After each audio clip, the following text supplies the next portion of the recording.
ერთი კვირის წინ 73 წლის კაცმა საკუთარი შვილიშვილი კასპში გააუპატიურა.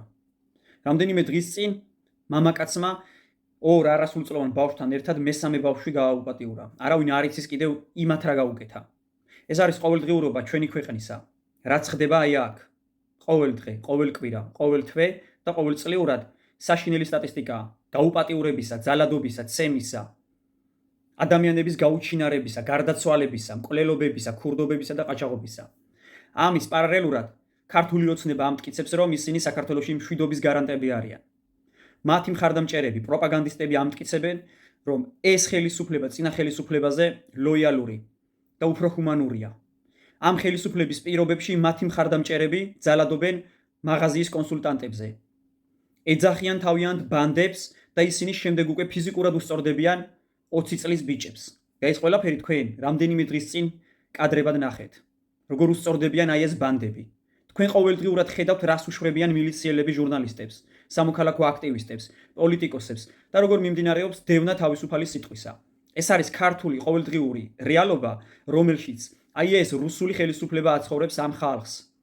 და ამ დროს პროპაგანდა გვიმტკიცებს, რომ ქართული ოცნება იცავს მშვიდობას, რომ ქართული ოცნება გარანტია ზნეობისა და მორალისა.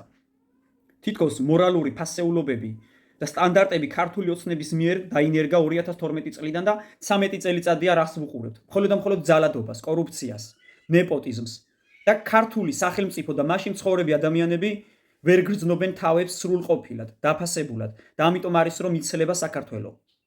გვიმტკიცებენ რომ თურმე ევროპა რყნის ტრადიციულ ოჯახებს, რომელ ტრადიციულ ოჯახებზეა საუბარი, როცა პაპა შვილიშვილს აუპატიურებს, როცა მამა შვილს აუპატიურებს, როცა შვილი დედას კლავს. და ეს არის ყოველდღიური, ყოველკვირეული სტატისტიკა ჩვენს ქვეყანაში.